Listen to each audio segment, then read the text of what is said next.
Everyone, welcome to my channel. সকলে কেমন আছেন? আশা করছি সকলেই ভালো আছেন। এই সুন্দর হ্যান্ড পেন্টের শাড়িটা আজকে তৈরি করে দেখাবো, তাই চলুন লেটস গেট স্টার্টেড। তো প্রথমে আমি 5 মিটার এই সুন্দর ফেব্রিক অর্গানজা কাপড়টি নিয়ে নিয়েছি। এটা হচ্ছে 5 মিটার কাপড়, যেটা অর্গানজা মেটেরিয়াল ছিল। কোয়ালিটিটা আপনারা দেখতেই পাচ্ছেন বন্ধুরা। আপনারা যে কোনো নেসেসারি বা কাছাকাছি কোনো কাপড়ের দোকানে এরকম 5 মিটার কাপড় পেয়ে যাবেন, বা অনলাইনেও আপনারা পারচেস করতে পারেন। অর্গানজা ফেব্রিক গ্রে কালারের ছিল। তাহলে চলুন এটা সেট করে ফেলি। তো দেখুন বন্ধুরা, আমি টান টান করে অর্গানজা ফেব্রিকটি পেতে নিয়েছি। এটা এখন অনেকটা দেখতে হোয়াইট লাগলেও এটা কিন্তু গ্রে কালারের ছিল বন্ধুরা। আর রাত্রিবেলা কালার করার জন্য কালারটা একটু ফেডেড লাগছে, কিন্তু আসলেই এটা গ্রে কালারের কিন্তু শাড়িটি ছিল, ফেব্রিকটি ছিল। এখানে আমি ফেব্রিক অ্যাক্রাইলিক কালার সাদা রঙটি নিয়ে নিয়েছি এবং এখানে ফ্ল্যাট ব্রাশ ব্যবহার করেছি 12 নম্বর। এরপর আমি এখানে একটা রোজের প্যাটার্ন এঁকে নিচ্ছি।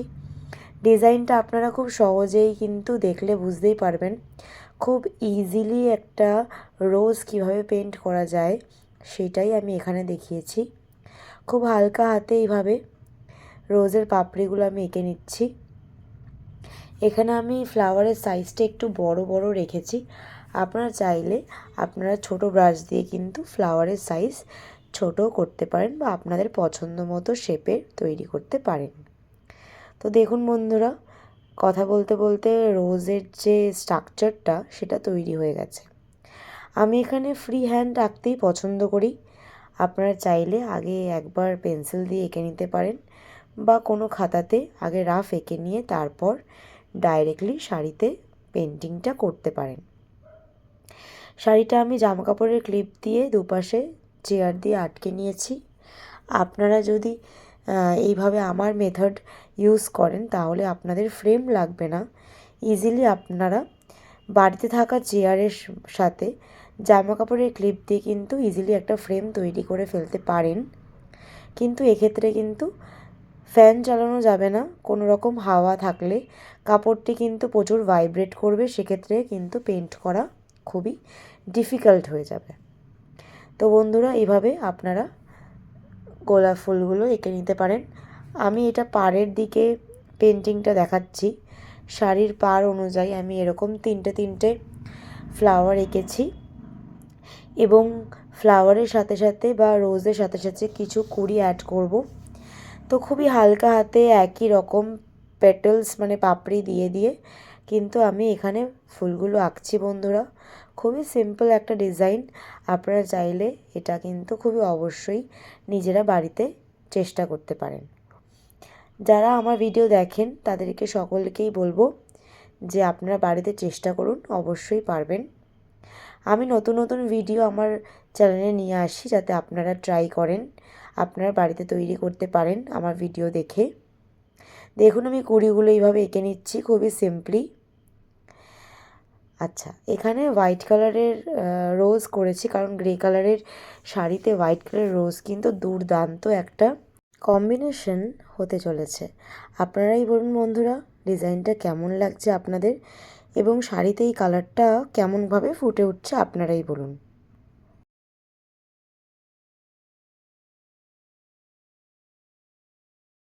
আমার কল্পনাতে এই ডিজাইনটা অনেক দিন আগে থেকেই ছিল, তাই ভেবেছিলাম একটা গ্রে কালারের শাড়ির ওপরে তৈরি করব। তো আজকে হচ্ছে সেই দিন। এই শাড়িটা মেনলি একটা বিয়েবাড়িতে নিজের জন্যই পরবো বলে তৈরি করেছিলাম, যে বিয়েবাড়িতে এরকম একটা শাড়ি পরলে কেমন দেখায়। আপনারাও কিন্তু এরকম শাড়ি নিজেদের জন্য তৈরি করে ফেলতে পারেন। খুবই সিম্পলি কিন্তু তৈরি হয়ে যাবে এই শাড়িটা। দেখুন কত সুন্দরভাবে হয়ে গেল, বেস কালারটা কমপ্লিট। এরপর আমি স্কাই কালার দিয়ে শুধুমাত্র একটা সাইডে হাইলাইটেড করছি বন্ধুরা। আপনারা যদি স্ট্রোকগুলো দেখেন তাহলে কিন্তু বুঝতে পারবেন যে আমি কিভাবে তৈরি করছি। আপনারা যদি আমার চ্যানেলে নতুন হন তাহলে অবশ্যই একটা ছোট্ট করে সাবস্ক্রাইব করে রাখবেন। সাবস্ক্রাইব করার পর নোটিফিকেশন বেলটা অন করে রাখবেন, যাতে নতুন নতুন ভিডিও আপনাদের কখনোই মিস হবে না। তাহলে বন্ধুরা দেখুন আমি কিন্তু স্কাই কালার দিয়ে এইভাবে রোজগুলোকে হাইলাইটেড করছি। আপনাদের আমার ডিজাইনটা কেমন লাগছে অবশ্যই কমেন্ট বক্সে জানাবেন। আমি এই শাড়িগুলো মেনলি অনলাইন থেকে পারচেস করি। মিটার পারপাস, মানে 5 মিটার 6 মিটার এরকম মিটার করে পাওয়া যায়, আপনারা সেখান থেকেও পারচেস করতে পারেন। এরপর আমি ব্ল্যাক কালার দিয়ে ডালগুলো এঁকে নিচ্ছিলাম। যেখানে যেখানে আমার মনে হচ্ছে সেখানে সেখানে আমি 4 নম্বর ফ্ল্যাট ব্রাশ না, রাউন্ড ব্রাশ, 4 নম্বর রাউন্ড ব্রাশ নিয়ে আমি এইভাবে ব্ল্যাক কালার দিয়ে ডালগুলো এঁকে নিচ্ছি বন্ধুরা। এরপর ডালগুলো এঁকে নেওয়ার পর এখানে লিভের কালারটা তৈরি হয়ে যাবে, এবং লিভের কালারটা আমি মেনলি দুটো কালার মিক্স করে তৈরি করেছি। ডার্ক গ্রিনের সাথে 3টে কালার মিক্স করে তৈরি করেছি। ডার্ক গ্রিনের সাথে হোয়াইট, তার সাথে একটু ফোঁটা ইয়েলো আর একটু ফোঁটা ব্ল্যাক। ঠিক আছে, ইয়েলোটা দিতেও পারেন, নাও দিতে পারেন। হোয়াইট, ব্ল্যাক আর গ্রিন কালারটা দিয়ে আমি কিন্তু এখানে একটু ডার্ক শেডের গ্রিন তৈরি করেছিলাম। তো দেখুন বন্ধুরা আমার কিন্তু ডালগুলো কমপ্লিট হয়ে গেছে। এরপর আমি লিফ কালারগুলো করব। পাশে একটা ছোট করে রোজ এঁকে নিচ্ছি। 3টে করে রোজ দেওয়ার মাঝে মাঝে একটা করে ছোট ছোট রোজ সঙ্গে কুড়ি দিয়ে নিয়েছিলাম। তো বন্ধুরা এইভাবে আপনারা পেন্টিংটা করতে পারেন। দেখুন এই গ্রিন কালারটা আমি কিন্তু এখানে ইউজ করেছি। এটা ডার্ক গ্রিনের মধ্যে একটু ফোঁটা ব্ল্যাক আর একটু ফোঁটা হোয়াইট দিলেই এই গ্রিনটা চলে আসবে। তো এই গ্রিনটা দিয়ে আমি মেনলি লিভগুলোকে আঁকবো। এখানে আমি 8 নম্বর রাউন্ড ব্রাশ ব্যবহার করেছিলাম লিভগুলোকে শেড করার জন্য। ভিডিও এখন আমি খুব কমই ছাড়তে পারছি বন্ধুরা। আশা করছি আপনারা সকলেই সাপোর্ট করবেন, আমার ভিডিওগুলোকে সাপোর্ট করবেন, লাইক করবেন, কমেন্ট করবেন এবং বন্ধুদের সাথে শেয়ার করবেন। যারা বিগিনার রয়েছেন তারা আমার ভিডিওটা দেখে প্র্যাকটিস করবেন। আমি চেষ্টা করছি প্রত্যেক সপ্তাহে একটা করে ভিডিও আপলোড করার, যাতে আপনারা প্রত্যেকেই আমার ভিডিও দেখে নিজেরা বাড়িতে তৈরি করেন।